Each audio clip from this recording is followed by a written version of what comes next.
Hai Sobat Data, selamat datang kembali di petualangan kita. Sebelumnya, kita sudah belajar cara melakukan analisa data secara sederhana. Nah, pada modul kali ini, kita akan belajar cara memvisualisasikan data dengan menggunakan library Matplotlib. Nah, mengapa visualisasi itu penting? Dengan melakukan visualisasi, kita bisa menyederhanakan informasi yang kompleks menjadi grafik yang mudah lebih dipahami. Nah, tanpa berlama-lama lagi, kita langsung mulai aja. Nah, sebelumnya, mungkin kalau dari kalian yang menggunakan Jupyter Notebook atau Visual Studio Code, kalian jangan lupa untuk install library-nya dulu ke environment-nya.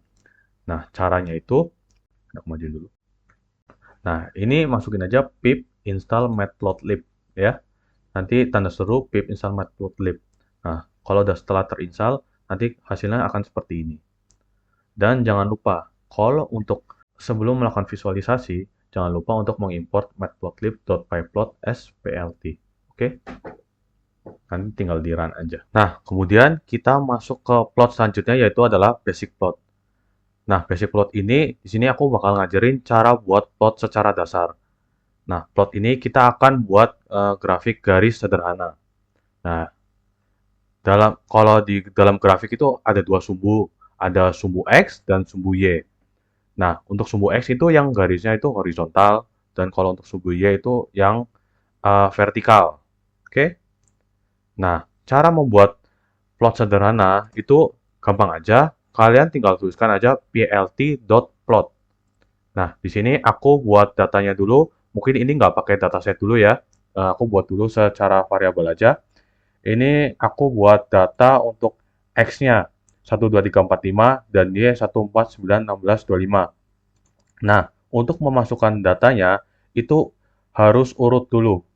Jadi pertama itu masukkan nilai untuk sumbu X-nya, yaitu masukin variabel X-nya. Dan yang selanjutnya itu masukin untuk sumbu Y-nya.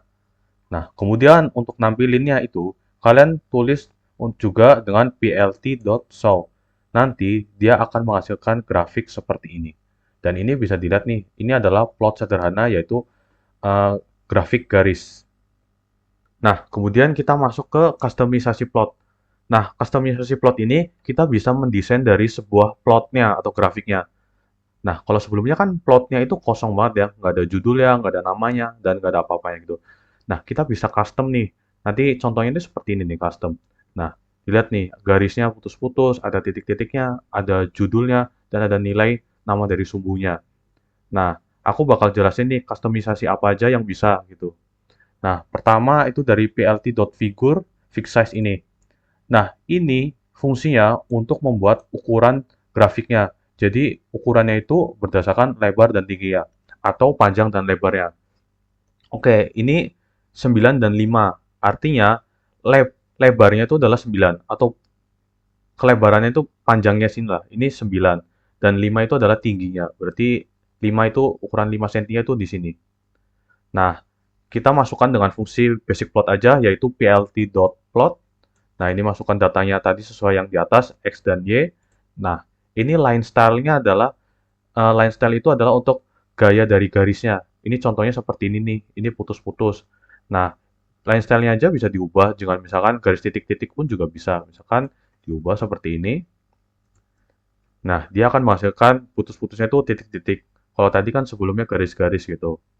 Nah, ini marker O. Marker O ini bisa digunakan untuk titik-titik seperti ini. Nah, ini bisa lihat nih dari nilainya itu X dan Y itu di mana letak nilainya itu. Nah, ini ada di sini, di sini, di sini, di sini. Nah, itu kegunaan dari parameter markernya. Nah, ini color warna biru artinya. Nah, ini digunakan untuk warna dari garisnya ini. Nah, ini kalian juga bisa aja ganti warnanya, misalkan mau jadi warna merah. Dan ingat untuk warnanya itu, untuk mengganti warnanya kalian bisa warna apa saja asalkan gunain bahasa Inggris gitu. Terus ada plt.xlabel dan plt.ylabel. Nah, ini fungsinya itu buat namain dari setiap sumbunya. Xlabel berarti untuk sumbu X-nya, dan ylabel itu untuk sumbu Y-nya. Nah, ini aku namain nilai X dan nilai Y. Nah, plt.title. Nah, ini bisa digunakan untuk menamakan dari judul grafiknya. Misalkan aku namain grafik quad. Ini mungkin ada kesalahan, ini grafik garis aja. Ini garis. Nah, hasilnya akan seperti ini nih. Ini adalah grafik garis seperti ini. Nah, kalian bisa aja coba-coba untuk line style itu nanti gimana, misalkan mau putus-putus, apa gimana. Itu terserah kalian, misalkan sedesain bagus mungkin gitu. Nah, ini juga ada lagi plt.grid. Misalkan aku tambahin plt.grid. True. Nah, ini dia akan menghasilkan garis dari setiap gridnya. Ini juga membantu untuk lebih mudah untuk membaca dari sebuah datanya seperti itu. Oke. Kemudian kita masuk ke multiple plot. Ini adalah gabungan dari beberapa plot. Ini contohnya seperti ini. Nah, dia bisa dalam satu frame bisa bikin 4 plot. Nah, caranya gimana? Oke, aku jelasin ya. Nah, di sini aku buatkan aja X-nya data X, Y1, Y2. Nah, ini ukurannya panjangnya 10 dan lebarnya 7. Oke, di sini kalau misalkan ingin membuat plotnya, nah pertama-tama kita harus membuat PLT subplotnya. Nah, cara baca dari PLT subplotnya, ini misalkan 221, itu bacanya gimana sih? Nah, itu caranya adalah, ini adalah barisnya. Terus yang tengah ini adalah kolom, dan ini adalah posisinya. Oke, misalkan aku yang bagian sini, ini udah membuat plotnya. Ini artinya 221.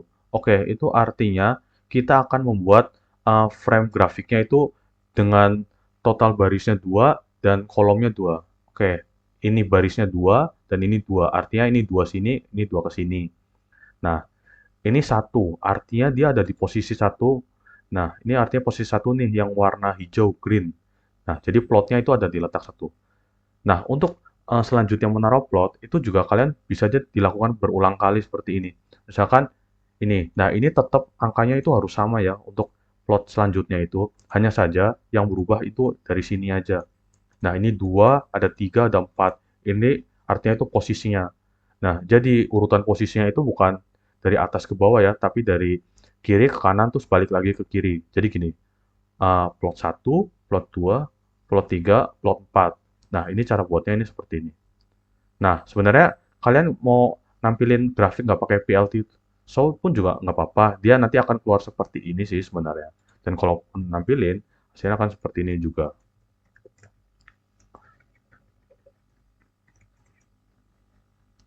Nah, dia hasilnya akan seperti ini. Tadi nggak ada angkanya, itu aja sih. Sebenarnya nggak terlalu berfungsi banget gitu. Nah, kemudian kita masuk ke, kita akan membuat grafik secara study case, yaitu dengan dataset.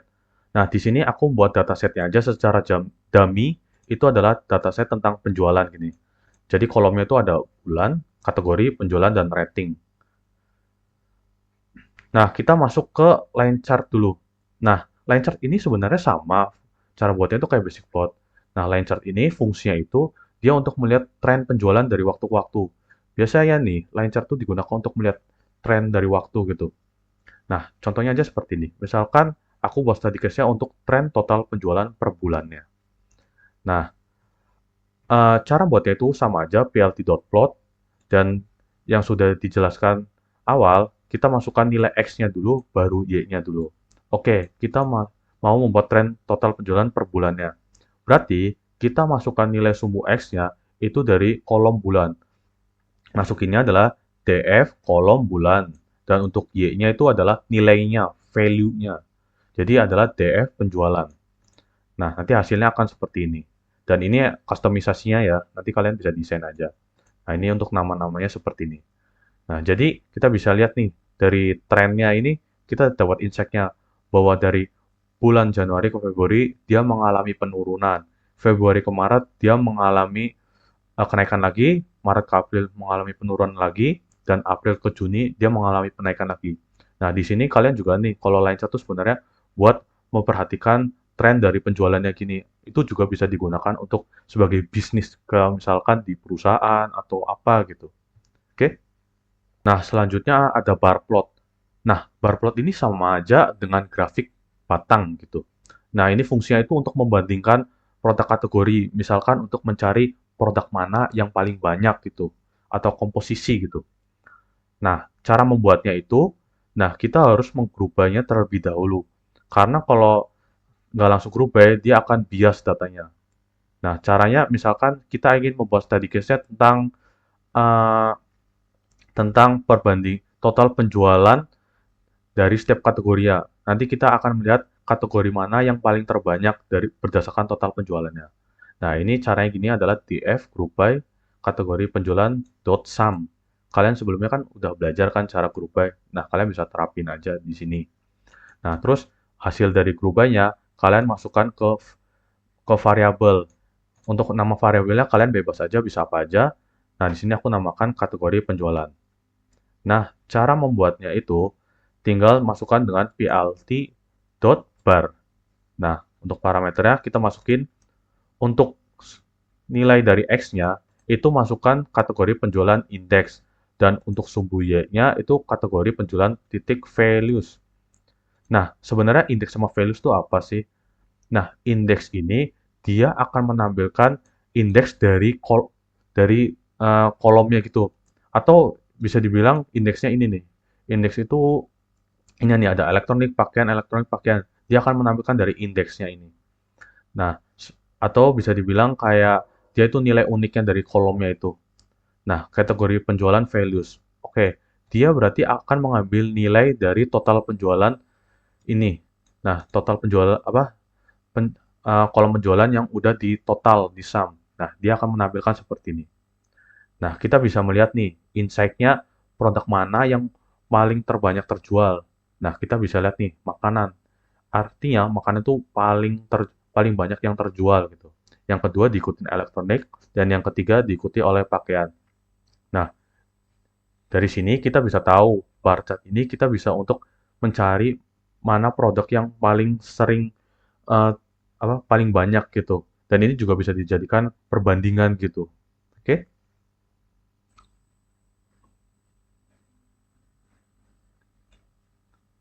Nah, selanjutnya ada histogram. Histogram ini digunakan untuk distribusi frekuensi dari data numerik. Jadi, histogram ini hanya bisa digunakan untuk data yang bersifat numerik aja. Kalau misalkan kalian digunakan untuk data objek, dia akan menghasilkan error gitu. Nah, contoh ini kita akan melihat distribusi dari rating penjualannya. Nah, cara masukinnya itu mudah aja dengan plt.his. Dan untuk masukin nilainya, itu hanya satu sumbu aja, yaitu df.rating. Tadi kan kita ingin melihat distribusi dari ratingnya. Nah, kita masukkan bins 5. Nah, bins ini apa sih? Oke, bins itu adalah jumlah atau definisi intervalnya. Atau bisa dibilang pembagian dari distribusinya ini.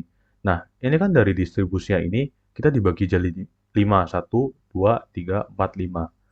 Nah, binsnya itu kalian bisa aja atur, misalkan mau 10, itu juga bisa. 10. Nah, ini pun 10 juga bisa. Hanya saja, dia datanya tidak jelas gini. Kita nggak akan tahu mana rentang kelompok yang paling terbanyak dalam distribusinya. Makanya lebih efektif dengan 5. Untuk menentukan binsnya berapa, itu nanti bergantung dari dataset yang kalian analisa. Misalkan kalian datasetnya lebih banyak, mungkin juga binsnya akan lebih banyak. Ini karena datasetnya sedikit, jadi aku masukin binsnya itu 5. Nah, kita bisa lihat nih, rentang distribusi paling terbanyak itu ada di kisaran, ini kisarannya mungkin sekitar 4,1 gitu, sampai 4,3-an lah. Nah, kita bisa lihat nih, ini rentang distribusi yang paling terbanyak. Nah, ini color, ini untuk warnanya, dan ini edge color. Edge color ini adalah garis warna dari tepi-tepiannya. Misalkan aku warnain hitam, jadi garis tepian ini dia berwarna hitam seperti ini nih. Oke. Nah, mau warnain apapun juga bisa ya. Oke. Nah, kemudian kita masuk ke pie chart. Nah, pie chart ini kita bisa digunakan untuk membuat diagram diagram lingkaran. Nah, ini sebenarnya sama aja sih kayak bar chart, hanya saja dia berbentuknya lingkaran atau bentuknya pie gitu. Nah, ini fungsinya juga untuk komposisi gitu, untuk perbandingan setiap kategori gitu. Nah, cara buatnya itu sama aja, kita harus buat grup by-nya terlebih dahulu gitu, supaya dia bisa hasilnya tidak bias gitu. Nah, ini df group by kategori penjualan dot sum. Nah, ini aku buat variabel seperti sama yang tadi bar plot sebelumnya. Nah, untuk sintaksnya, kita tinggal masukin plt.py. Nah, ini kita bisa lihat nih, kategori penjualan. Ini kita masukin datanya, data yang mau dimasukin apa dari value-nya ini kategori penjualan. Dan ini labelnya. Labelnya itu adalah kayak ini untuk menampilkan setiap nilai uniknya dalam kolomnya itu. Nah, ini ada pakaian, makanan, dan elektronik. Makanya masukin kategori penjualan indeks. Nah, ada auto PCT. Auto PCT ini apa sih sebenarnya? Auto PCT itu akan menampilkan berapa sih nilai persentasenya dari setiap link apa pembagiannya ini. Nah, kita bisa lihat nih ada 28,57, ada 34,62, dan ada 36,81. Nah, ini formatnya adalah persen 1,2 F persen persen. Nah, ini artinya apa sih? Ini tuh artinya dia akan dua angka di belakang koma. Kalau kalian mau nerapin satu angka di belakang koma, kalian bisa aja masukin dengan angka satu di belakang koma gini. Masukin satu, terus run. Nah, dia akan menampilkan hasil satu angka di belakang koma. Dan ini adalah start angle-nya. Nah, start angle-nya itu artinya dia akan memulai pembagian itu dari 90 derajat, ya dari sinian segini. Oke?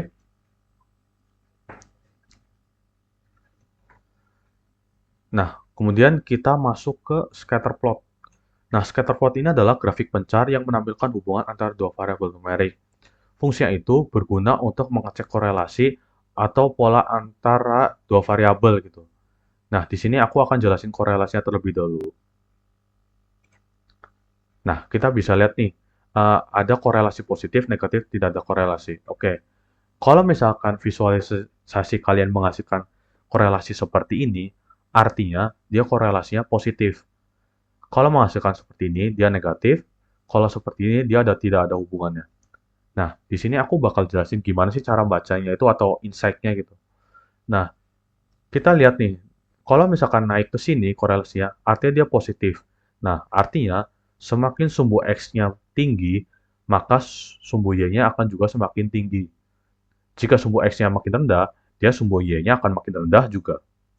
Nah, kebalikan dengan korelasi negatif, dia akan berkebalikan gitu. Misalkan, semakin sumbu X-nya tinggi, maka sumbu Y-nya akan semakin rendah. Dan itu kebalikannya juga. Dan ini, dia tidak ada korelasinya. Oke, kita masuk ke study case-nya gini. Kita akan mencari korelasi antara uh, penjualan dengan rating. Nah, kita masukin aja fungsinya dengan plt.scatter df penjualan df rating. Nah, ini untuk nilai dari sumbu X-nya dan ini untuk nilai dari sumbu Y-nya. Nah, hasilnya seperti ini. Nah, ini artinya ini semakin penjualannya meningkat, artinya ratingnya pun juga akan semakin tinggi. Nah, ini contoh gini, dengan total penjualan 360, dia ratingnya di atas 4,6. Nah, sedangkan kalau rating penjualannya hanya 240, otomatis ratingnya dia akan rendah. Artinya, dia mendapatkan korelasi positif gitu. Nah, dari modul kali ini, kita sudah belajar cara membuat visualisasi data dengan Matplotlib. Nah, terus juga kalian sudah belajar cara membuat grafik mulai dari basic plot, multiple plot, line chart, bar plot, dan scatter, dan lain-lain. Nah, kalian juga udah belajar cara customisasi plot supaya plot kalian itu desainnya itu lebih menarik gitu. Nah, sekian yang bisa aku sampaikan dari modul ini. Jangan lupa untuk share, subscribe, dan like video ini. Terima kasih dan sampai jumpa. Dadah.